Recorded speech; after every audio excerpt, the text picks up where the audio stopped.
दुनिया के कई बड़े देशों के बैंक फेल हो रहे हैं। अमेरिका और यूरोप में जो बैंकों के साथ हुआ उससे हम सब वाकिफ हैं।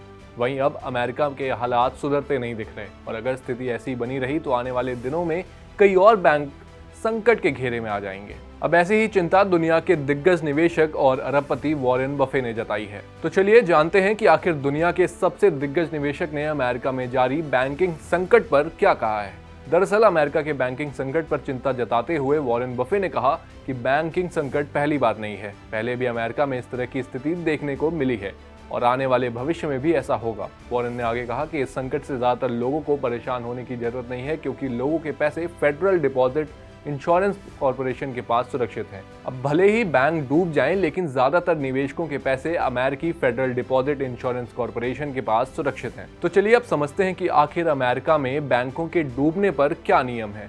दरअसल अमेरिका में फेडरल डिपॉजिट इंश्योरेंस कॉर्पोरेशन लोगों को बैंक जमा पर सुरक्षा की गारंटी देता है। ये गारंटी $2.5 लाख तक की होती है। यानी अगर कोई बैंक डूब जाता है तो अमेरिका के FDIC के नियम के मुताबिक बैंक के खाता धारकों को $2.5 लाख तक का क्लेम मिल सकता है। जिस तरह से भारत में बैंक डिपॉजिटर्स को RBI की तरफ से DICGC इंश्योरेंस मिलती है, उसी तरह से अमेरिका में लोगों को FDIC की सुरक्षा मिलती है। अगर भारत की बात करें तो यहाँ बैंक के डूबने पर लोगों को बैंक सुरक्षा नियम के तहत $5 लाख तक की जमा रकम मिल जाती है।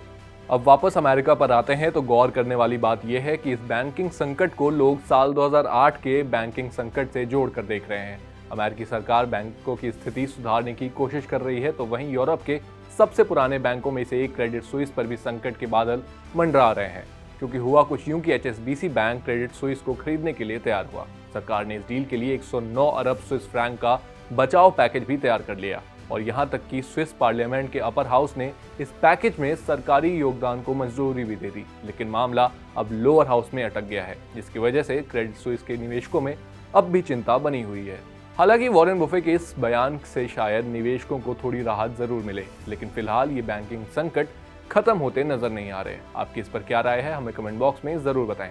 साथ ही अगर आपको ये वीडियो पसंद आई है तो इसे भी लाइक, कमेंट और शेयर करना ना भूलें और देखते रहें जागरण बिजनेस।